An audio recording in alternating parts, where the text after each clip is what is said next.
सभी प्रेम से बोलिए श्री लक्ष्मी नारायण भगवान की जय। श्री कृष्ण भगवान की जय। प्रिय श्रोताओं, आप सभी को माघ पूर्णिमा की हार्दिक शुभकामनाएं। आज रविवार के दिन माघ पूर्णिमा का संयोग पड़ा है। ऐसे में आज के दिन आप सुन रहे हैं माघ पूर्णिमा के दिन सुनी जाने वाली कथाएं। रविवार के दिन पीपल की पूजा वर्जित मानी गई है और आज मृत्यु लोक की भद्रा भी लग रही है। तो आइए कथाओं से पहले हम सभी भद्रा देवी से प्रार्थना करें कि आज के दिन यदि हमसे गलती से नासमझी से कोई ऐसा कार्य हो जाए जो भद्रा के समय नहीं किया जाता हो तो उसका दोष हमें ना लगे और भद्रा देवी हम पर प्रसन्न हो। तो आइए हम सभी पहले भद्रा देवी के नामों का स्मरण करें। एक बार धनराज युधिष्ठिर ने भद्रा के विषय में भगवान श्री कृष्ण से पूछा है। मधुसूदन लोक में विष्टिभद्रा नाम प्रसिद्ध है और अत्यंत भयंकर है। यह भद्रा कौन है, किसकी कन्या है और भद्रा की विधि क्या है? तब भगवान ने बताया कि राजन, यह भद्रा भगवान श्री सूर्य की कन्या है। यह सूर्य की पत्नी छाया से उत्पन्न हुई है और शनिदेव की सगी बहन है। वह काले वर्ण, लंबे काले केश, बड़े बड़े दांत और भयंकर रूप वाली है। जन्म लेते ही वह संसार को ग्रास करने के लिए दौड़ी थी। यज्ञों में बाधा, मांगलिक कार्यों में बाधा और उपद्रव करने लगी थी। पूरे विश्व को हानि पहुंचाने लगी थी। उसके इस उग्र स्वभाव को देखकर सूर्य भगवान सदैव चिंतित रहने लगे। फिर उन्होंने उसका विवाह कराने का निश्चय किया। जब जिस देवता या असुर या किन्नर आदि से सूर्यनारायण ने भद्रा के विवाह का प्रस्ताव रखा, तब कोई भी इस भयंकर कन्या से विवाह करने को तैयार ही नहीं हुआ। दुखी होकर सूर्यदेव ने अपनी कन्या के लिए विवाह मंडप बनवाया था। भद्रा ने उस मंडप को भी उखाड़ कर फेंक दिया था। उसी समय ब्रह्मा जी वहां आए। उन्हें देखकर सूर्यनारायण ने कहा, है ब्रह्मा जी, आप ही तो इस संसार के कर्ता तथा भर्ता हैं। आप कृपया इस भद्रा के बारे में कुछ तो विचार कीजिए। सूर्यनारायण के ऐसे वचन सुनकर ब्रह्मा जी ने विष्टि अर्थात भद्रा को बुलाकर कहा, भद्रे व बालव कौलव आदि करणों के अंत में तुम निवास करो और जो व्यक्ति यात्रा, प्रवेश, मांगल्यकृत, खेती, व्यापार, उद्योग आदि कार्य तुम्हारे समय में करें, उन्हीं में तुम विघ्न करो। 3 दिन तक किसी प्रकार की बाधा ना डालो। चौथे दिन के आधे भाग में देवता और असुर तुम्हारी पूजा करेंगे। जो तुम्हारा आदर ना करें, उनका कार्य तुम ध्वस्त कर देना। इस प्रकार विष्टि को उपदेश देकर ब्रह्मा जी अपने धाम को चले गए। इधर विष्टि भी देवता, दैत्य, मनुष्य सभी प्राणियों को कष्ट देती हुई घूमने लगी। भगवान श्री कृष्ण कहते हैं, हे युधिष्ठिर महाराज, इस तरह से भद्रा की उत्पत्ति हुई और वह अति दुष्ट प्रकृति की है। इसलिए मांगलिक कार्यों में उसका अवश्य ही त्याग करना चाहिए।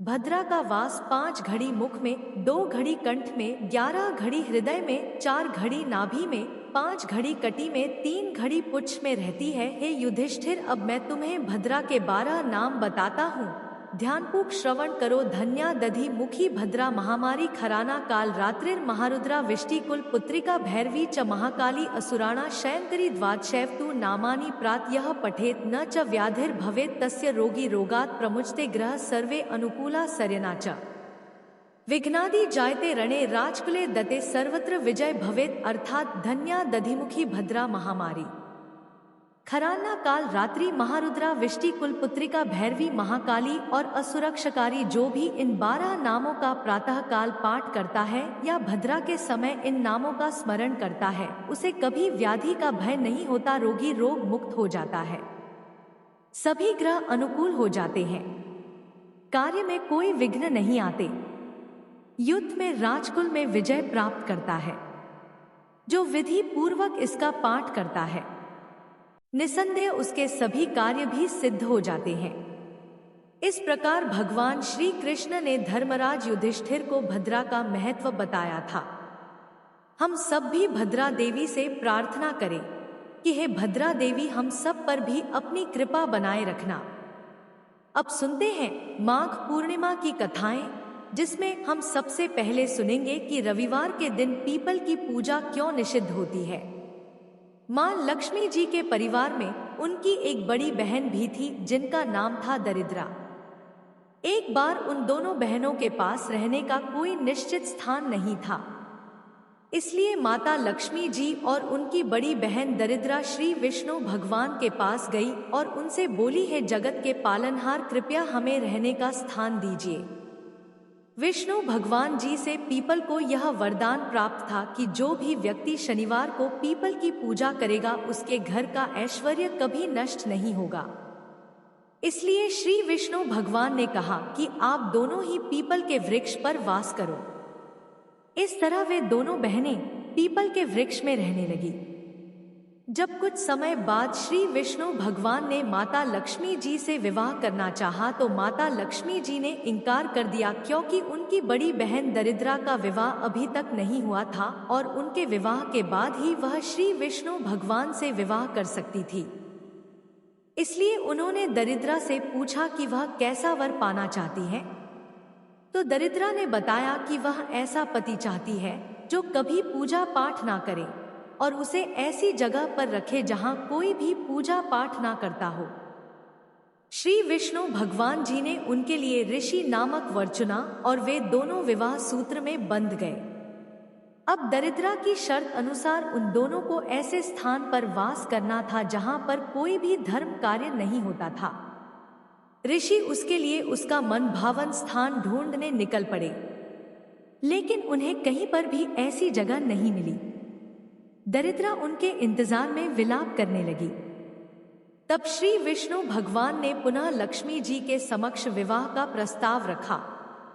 तो लक्ष्मी जी बोली कि जब तक मेरी बहन की गृहस्थी नहीं बसती है प्रभु, मैं भी तब तक विवाह नहीं कर सकती। धरती पर ऐसा कोई स्थान ही नहीं है जहां कोई धार्मिक कार्य ना होता हो। तब उन्होंने अपने निवास स्थान पीपल को रविवार के लिए दरिद्रा और उसके पति को दे दिया। इसलिए हर रविवार को पीपल के नीचे देवी देवताओं का वास ना होकर दरिद्रा का वास होता है। इसीलिए रविवार के दिन पीपल की पूजा वर्जित मानी जाती है। पीपल को श्री विष्णु भगवान से वरदान प्राप्त है कि जो व्यक्ति शनिवार को पीपल की पूजा करेगा उस पर मां लक्ष्मी जी की अपार कृपा रहेगी और उसके घर का ऐश्वर्य भी कभी नष्ट नहीं होगा। और इसी लोक विश्वास के आधार पर लोग पीपल के वृक्ष को काटने तक से आज भी डरते हैं। लेकिन यह भी बताया गया है कि यदि पीपल के वृक्ष को काटना बहुत ज्यादा जरूरी हो तो उसे केवल रविवार को ही काटा या छांटा जा सकता है। प्राचीन समय की बात है, एक बार देवर्षि नारद स्वर्ग लोक में भ्रमण करते हुए वैकुंठ लोक पहुंचे। वहां उन्हें श्री हरि विष्णु के शंख चक्र गदा और पद्मधारी रूप का दर्शन हुआ। उनके चरणों में प्रणाम करते हुए नारद जी ने प्रश्न किया, है भगवान, कलयुग में ऐसा कौन सा व्रत है जिससे मनुष्य जीवन के समस्त कष्टों से मुक्त होकर पुण्य लाभ प्राप्त कर सके तथा अंतकाल में मोक्ष को भी प्राप्त हो। तब श्री लक्ष्मी नारायण भगवान ने कहा, है नारद, जो मनुष्य 32 पूर्णिमा तिथियों तक श्रद्धा और नियम पूर्वक उपवास करता है, श्री सत्यनारायण कथा का पाठ करता है, चंद्रमा को अर्घ अर्पण करता है तथा ब्राह्मणों को दान देता है, वह समस्त पापों से मुक्त होकर विष्णु लोक को प्राप्त होता है। अब मैं इस व्रत से संबंधित एक कथा का वर्णन करता हूँ, कृपया ध्यान पूर्वक श्रवण करो। प्राचीन काल में विदिशा नगरी में धर्मदत्त नाम का एक ब्राह्मण रहा करता था। वह बहुत निर्धन होते हुए भी अत्यंत धर्मनिष्ठ और भक्ति भाव वाला व्यक्ति था। एक बार उसे स्वप्न में मैंने दर्शन देते हुए कहा कि हे धर्मदत्त, तुम 32 पूर्णिमाओं का व्रत करो, प्रत्येक पूर्णिमा को उपवास करो, सत्यनारायण व्रत कथा का पाठ करो तथा ब्राह्मणों को भोजन कराओ। इससे तुम्हारे जीवन की दरिद्रता दूर होगी और अंततः तुम्हें मोक्ष भी प्राप्त होगा। तब धर्मदत्त ने मेरी आज्ञा के अनुसार पूर्णिमा व्रत का पालन किया। प्रत्येक पूर्णिमा को स्नान, पूजन, कथा अन्नदान और चंद्रमा को अर्घ आदि सहित व्रत किया। 32 पूर्णिमा को उन्होंने ब्राह्मण भोज, हवन और विशेष पूजन के साथ व्रत का उद्यापन भी किया। इसके बाद उनके जीवन में एक अद्भुत परिवर्तन आया। इस दिव्य व्रत के प्रभाव से उन्हें धन, संपत्ति, यश और संतानों की प्राप्ति हुई। अंत समय में जब उनका भौतिक शरीर छूटा तब इसी व्रत के पुण्य फल से उन्हें बैकुंठ लोक की भी प्राप्ति हुई। श्री लक्ष्मी नारायण भगवान के श्री मुख से पूर्णिमा व्रत की ऐसी महिमा सुनकर देवर्षि नारद उन्हें प्रणाम कर वहां से अन्यत्र चले गए ताकि वे और भी मनुष्यों को पूर्णिमा व्रत का महत्व बता सके। ऐसी है पूर्णिमा व्रत की महिमा। प्रिय श्रोताओं, आज माघ पूर्णिमा के दिन संत रविदास जी की जयंती भी मनाई जा रही है। तो इसी अवसर पर सुनते हैं ठाकुर जी की कृपा और संत रविदास जी की भक्ति की कहानी। रैदास जी के सामने एक कठौता कहते हैं। लकड़ी के एक बर्तन को हमेशा रखा रहता और वे अपना सारा काम उसी कठौते से करते थे। उसी से बड़ी बड़ी सिद्धियां प्रकट होती थी। ऐसा इसलिए था क्योंकि हर काम करते हुए उनका नाम जप चलता रहता था। बड़े बड़े योगियों को आश्चर्यचकित कर देने वाली सिद्धियां उसी कठौते के जल से प्रकट होती थी। उनका मन लगातार भगवान के भजन कीर्तन में, भगवान के स्मरण में ही लगा रहता था। एक बार एक पंडित जी ने रैदास जी से कहा, अरे आप तो बड़े भक्त बनते हैं, कभी कभी तो नहाने गंगा जी चलो। रैदास जी ने कहा, आपके पास तो समय है, आप रोज गंगा जी जाते हैं, मेरी तो इतनी सेवाएं हैं कि मुझे कहीं जाने को समय ही नहीं मिलता। क्या आप गंगा जी को यह 2 केले देकर मेरा प्रणाम कह सकते हैं? पंडित जी को बड़ा आश्चर्य हुआ कि मेरे कहने पर भी गंगा जी के दर्शन करने नहीं चलते और केले दे रहे हैं, जाने कैसे भक्त हैं। पंडित जी उनके दिए हुए केले लेकर गंगा जी चले गए। वहां स्नान करने के बाद उन्होंने गंगा मैया से कहा, मैया रैदास जी ने यह 2 केले आपके लिए भिजवाए हैं। यह सुनते ही केले लेने के लिए गंगा जी के 2 हाथ प्रकट हो गए और उन्होंने वह केले अपने हाथों से स्वीकार कर लिए। गंगा जी ने एक स्वर्ण का चूड़ा पंडित जी को दे दिया और उसे रैदास जी को देने के लिए कहा। अब तो पंडित जी के मन में लालच आ गया और उन्होंने रैदास जी को वो चूड़ा ना देकर अपने पास रख लिया। अब वह जिस भी गली से जाते अंत में रैदास जी के दरवाजे पर आकर ही रुकते। यह चमत्कार निरंतर नाम जप का था। एक बार गुरु गोरखनाथ जी कबीरदास जी के कहने पर रैदास जी से मिलने आए। रैदास जी ने उन्हें अपने कठौते से उनके खप्पर में पीने के लिए पानी दिया। गोरखनाथ जी ने देखा कि वे उसी कठौते से चमड़े को धो भी रहे थे। यह देखकर उन्होंने वह जल नहीं पिया और अपना खप्पर खाली लेकर वापस कबीरदास जी के यहाँ गए। उन्होंने अपना खप्पर कबीरदास जी की पुत्री कमाली जी को दिया और वह जल फेंकने को कहा। कमाली जी को रैदास जी की स्थिति पता थी तो उन्होंने उस खप्पर का सारा जल पी लिया। कुछ समय के बाद कमाली जी का विवाह हो गया। काफी समय के बाद एक दिन गोरखनाथ जी घूमते घूमते उनके शहर में पहुंचे। गुरु गोरखनाथ जी ने कहा, क्या कोई ऐसा है जो मेरे इस खप्पर को भर पाए? जो इसे भर देगा मैं उसी के घर पर भोजन ग्रहण करूंगा। अब जैसे ही कोई उसमें राशन डालता था तो वह खप्पर सारा का सारा राशन खा जाता और खप्पर खाली का खाली रहता। लोगों ने खप्पर में बहुत राशन डालने की कोशिश की लेकिन सारा राशन तुरंत खाली हो जाता। जब कमाली जी ने यह सुना तो उन्होंने गोरखनाथ जी को अपने यहाँ अपने घर पर आमंत्रित किया। यहाँ पहुंचकर भी गोरखनाथ जी ने अपना खप्पर आगे किया और कहा, इसे भर दो। कमाली जी ने केवल एक मुट्ठी अन्न लिया और उनके खप्पर में डाल दिया और उनका खप्पर ऊपर तक भर गया। यह देखकर गोरखनाथ जी ने उनसे पूछा कि तुमने यह चमत्कार कहाँ से सीखा? कमाली जी ने कहा, यह सब तो रैदास जी के उस कठौते के जल का ही कमाल है जिसे आपने चमड़ा भिगोने वाला पानी समझा था। अब तो गोरखनाथ जी हैरान हो गए कि उन्हें वह पानी ना पीने का अब बहुत भारी पछतावा। उसी समय गोरखनाथ जी रैदास जी के पास गए और उनसे पानी पिलाने का आग्रह किया। रैदास जी ने उन्हें जल दिया और कहा कि अब तो यह जल चमड़े का ही रहेगा। उस समय बात अलग थी। ऐसे ही रैदास जी ने एक राजा को अपने कठौते से जल दिया। उस राजा ने उसे घृणित समझते हुए उसे पीने का केवल नाटक किया और उसे अपने वस्त्रों में बहा दिया। जब धोबी ने वो कपड़े धोने से पहले अपने दांत से उनमें से कुछ निकालने की कोशिश की तो उस जल के पान से उसे दिव्य प्रकाश और आनंद की अनुभूति हुई। वह धोबी विकल हो गया। उसकी आंखों से आंसू बहने लगे। उस कठौते के जल में ऐसा क्या चमत्कार था? दरअसल रैदास जी हर समय नाम जप करते हुए अपनी सारी सेवाएं करते थे। इसलिए वह कठौता जिसे घृणित समझा जाता था, जिसमें चमड़ा भिगोया जाता था, वह दिव्य हो गया था। अब काशी के बड़े बड़े विद्वानों ने निर्णय किया कि रैदास जी को दंड दिलाया जाए, क्योंकि वह चमड़े का अपवित्र कार्य करने के बाद भी ठाकुर जी की सेवा करते हैं। अब उन्होंने वहां के राजा के कान भर दिए कि जिस राज्य में ऐसा अपवित्र, ऐसा घृणित कार्य होता है और जहां अनाधिकारी पुरुष ठाकुर सेवा करता है, वहां तो अकाल पड़ जाता है। इसके बाद तो रैदास जी को राजा के द्वारा बुलवाया गया। रैदास जी अब महल में आए। राजा के सामने खड़े थे। राजा ने उनसे कहा, आपको ठाकुर सेवा का अधिकार नहीं, फिर भी आप शास्त्रीय पद्धति से उनकी सेवा करते हैं। इससे हमारे राज्य में तो अकाल पड़ जाएगा।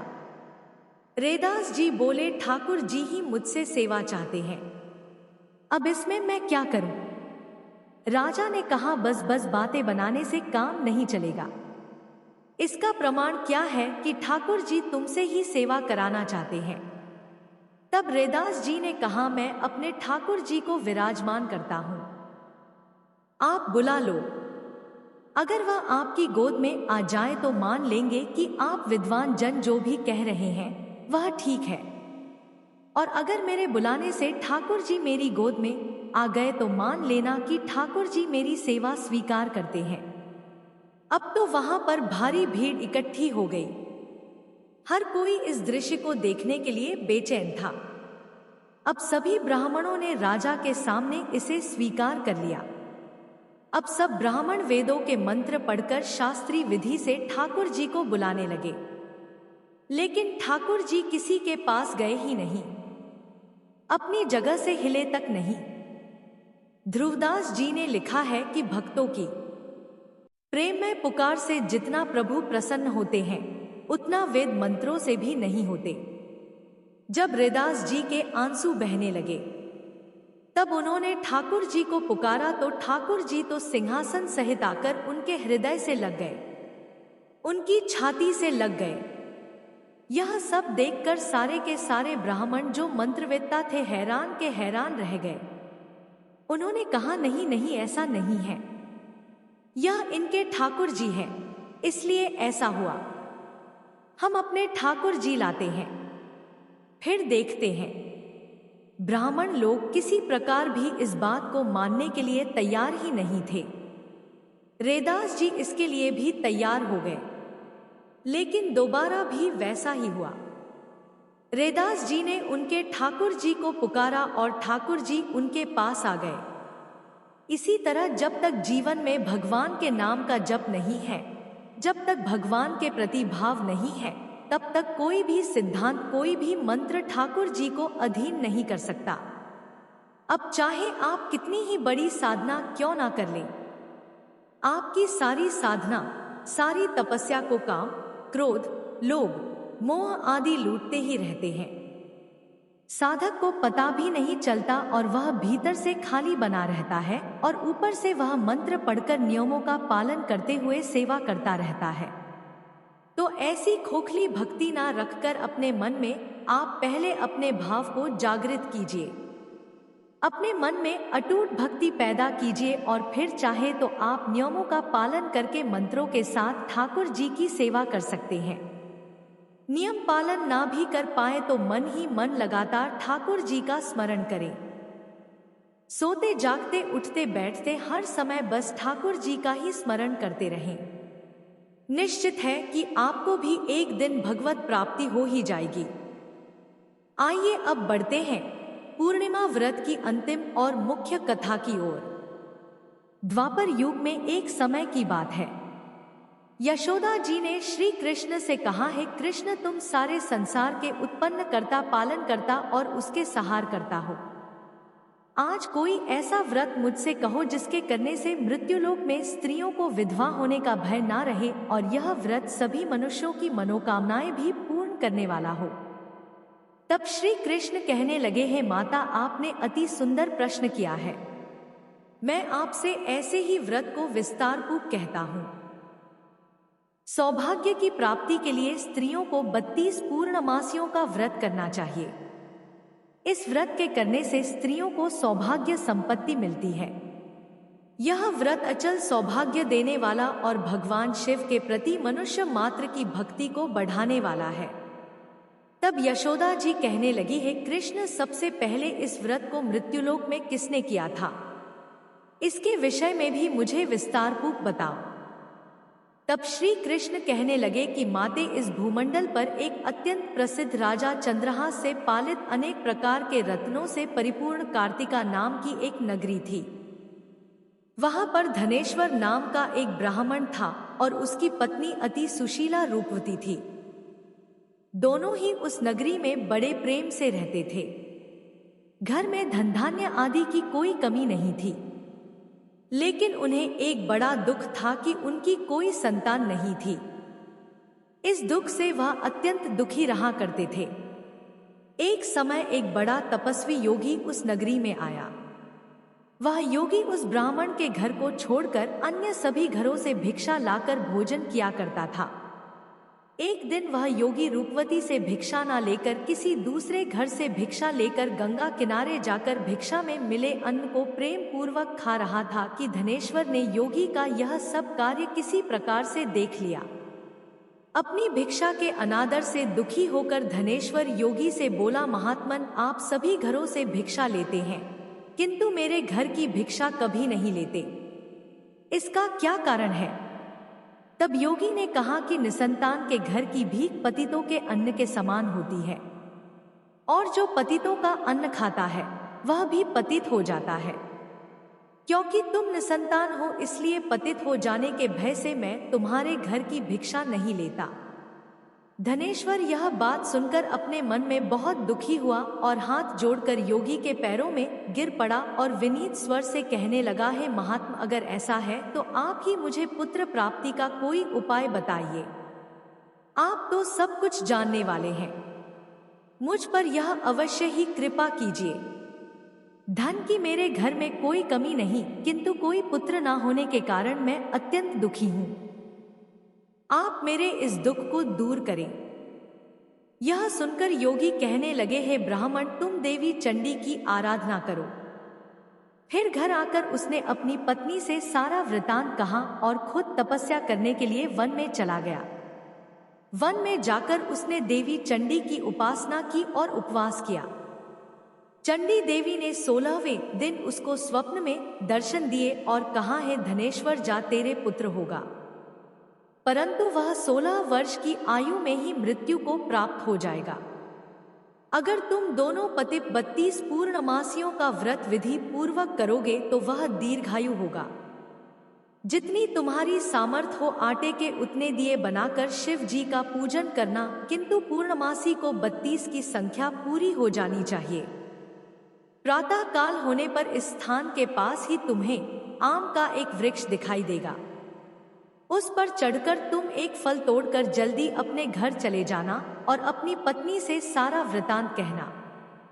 ऋतु स्नान के बाद वह स्वच्छ होकर श्री शंकर जी का ध्यान करके उस फल को खा लेगी। तब शंकर भगवान की कृपा से उसको गर्भ ठहर जाएगा। जब वह ब्राह्मण प्रातः काल उठा तो उसने उस स्थान के पास ही आम का एक वृक्ष देखा जिस पर अत्यंत सुंदर आम का एक फल लगा हुआ था। ब्राह्मण ने उस आम के वृक्ष पर चढ़कर फल को तोड़ने का प्रयास किया, किंतु वृक्ष पर कई बार प्रयास करने पर भी वह नहीं चढ़ पाया। अब तो ब्राह्मण को बड़ी चिंता हुई। तब वह विघ्न विनाशक श्री गणेश जी की वंदना करने लगा कि हे दयानिधे, अपने भक्तों के विघ्नों का नाश करके उनके मंगल कार्य को करने वाले, दुष्टों का नाश करने वाले, रिद्धि सिद्धि के देने वाले, आप मुझ पर कृपा करें। प्रभु मुझे इतना बल दे कि मैं अपने मनोरथ को पूर्ण कर सकूं। इस प्रकार सच्चे मन से गणेश भगवान की प्रार्थना करने पर वह भगवान की कृपा से वृक्ष पर चढ़ गया। वृक्ष पर से फल तोड़कर उसने घर आकर अपनी पत्नी को वह फल लाकर दे दिया और उसकी पत्नी ने अपने पति के कहे अनुसार उस फल को खा लिया और वह गर्भवती हो गई।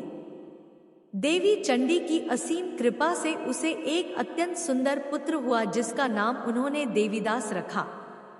माता पिता के हर्ष और शोक के साथ वह बालक शुक्ल पक्ष के चंद्रमा की तरह अपने पिता के घर में पढ़ने लगा। देवी की कृपा से वह बालक बहुत ही सुंदर, सुशील और विद्या में बहुत निपुण हो गया। देवी की आज्ञा अनुसार उसकी माता ने 32 पूर्णमासी का व्रत रखना आरंभ कर दिया, जिससे उसका पुत्र बड़ी आयु वाला हो जाए। 16वां वर्ष लगते लगते देवीदास के माता पिता को बड़ी चिंता हो गई कि कहीं उनके पुत्र की इस वर्ष मृत्यु ना हो जाए। इसलिए उन्होंने अपने मन में विचार किया कि अगर यह दुर्घटना उनके सामने हो गई तो वे कैसे सहन कर सकेंगे। इसलिए उन्होंने देवीदास के मामा को बुलाया और कहा, हमारी इच्छा है कि देवीदास 1 वर्ष तक काशी में जाकर विद्या अध्ययन करें और उसको तुम अकेला कभी नहीं छोड़ना। इसलिए तुम साथ में जाओ और 1 वर्ष के बाद इसको वापस लौटा लाना। सारा प्रबंध करके उसके माता पिता ने काशी जाने के लिए देवीदास को एक घोड़े पर बिठाया और उसके मामा को उसके साथ कर दिया। किंतु बालक के अल्पायु होने की बात बालक को या उसके मामा को नहीं कही। धनेश्वर ने अपनी पत्नी के साथ मिलकर अपने पुत्र की मंगल कामना और दीर्घायु के लिए देवी भगवती की आराधना और पूर्णमासियों का व्रत आरंभ कर दिया। इस प्रकार बराबर 32 पूर्णमासी का व्रत पूरा किया। कुछ समय बीतने के बाद एक दिन वह दोनों मामा और भांजे रास्ते में रात बिताने के लिए किसी ग्राम में ठहरे हुए थे। उस दिन उस गांव में एक ब्राह्मण की अत्यंत सुंदरी, सुशीला, विदुषी और गुणवती कन्या का विवाह होने वाला था। जिस धर्मशाला के अंदर वर और उसकी बारात ठहरी हुई थी, उसी धर्मशाला में देवीदास और उसके मामा भी ठहरे हुए थे। संयोगवश कन्या को तेल आदि चढ़ाकर मंडप आदि का कर्म किया गया तो लग्न के समय वर को धनुर्वात हो गया। वह हिलने डुलने और चलने में बिल्कुल असमर्थ हो गया। तब वर के पिता ने अपने परिवारजनों से परामर्श करके निश्चय किया कि यह देवीदास मेरे पुत्र जैसा ही सुंदर है, मैं इसके साथ ही लगन करा दूं और बाद में विवाह के सभी कार्य मेरे पुत्र के साथ हो जाएंगे। ऐसा सोचकर देवीदास के मामा से जाकर वह बोला कि तुम थोड़ी देर के लिए अपने भांजे को हमें दे दो, जिससे विवाह के लग्न का सारा कार्य सुचारू रूप से हो सके। तब उसका मामा कहने लगा कि जो कुछ भी मधुपर्क आदि कन्यादान के समय वर को मिले वह सब हमें दे दिया जाए तो मेरा भांजा इस बारात का दूल्हा बन जाएगा।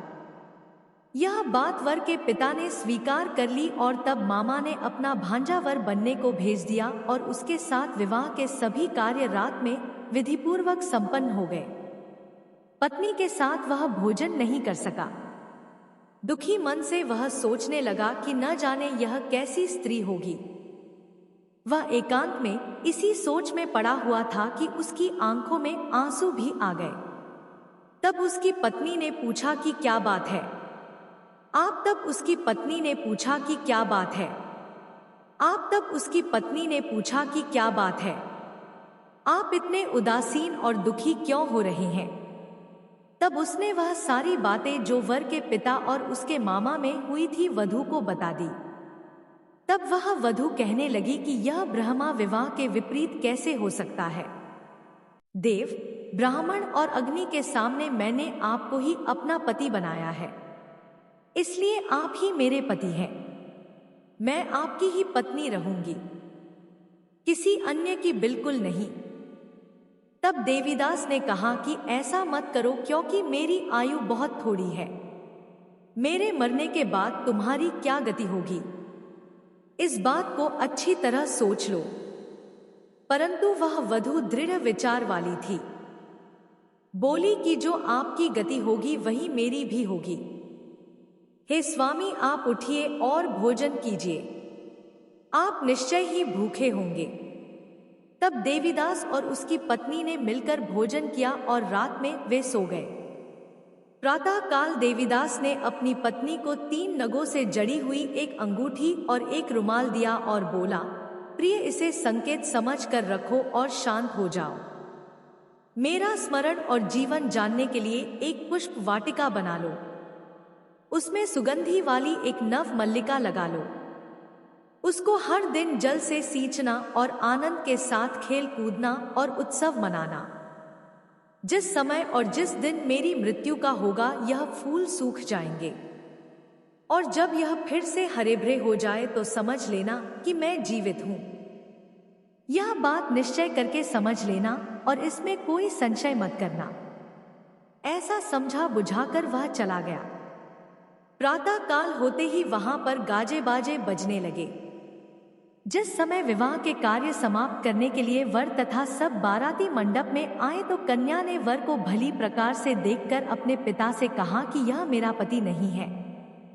मेरा पति वही है जिसके साथ रात में मेरा विवाह हुआ था। इसके साथ तो मेरा विवाह ही नहीं हुआ। अगर यह वही है तो बताएं कि मैंने इसको क्या दिया था और रात में हमारे बीच में क्या गुप्त बातें हुई थी, वह सब बताई। पिता ने उसके कहे अनुसार वर को बुलवाया। कन्या की सारी बातें सुनकर वह कहने लगा कि मैं कुछ नहीं जानता। इसके बाद वह लज्जित होकर अपना समूह लेकर चला गया और सारी बारात भी अपमानित होकर वहां से लौट गई। भगवान श्री कृष्ण आगे बोले, हे माते, इस प्रकार देवीदास काशी विद्या पढ़ने के लिए चला गया। जब कुछ समय बीत गया तो काल से प्रेरित होकर एक सांप रात के समय उसको डसने के लिए वहां पर आया। उस विषधर के प्रभाव से उसके बिस्तर के चारों ओर से विष की ज्वाला से वह बिस्तर विषैला हो गया, परंतु वृतराज के प्रभाव से उसको वह सांप काट नहीं पाया, क्योंकि पहले ही उसकी मां ने 32 पूर्णमासी का व्रत कर रखा था। इसके बाद मध्याह्न के समय स्वयं काल वहां पर आया और उसके शरीर से उसके प्राणों को निकालने का प्रयास करने लगा, जिससे वह मूर्छित होकर धरती पर गिर पड़ा।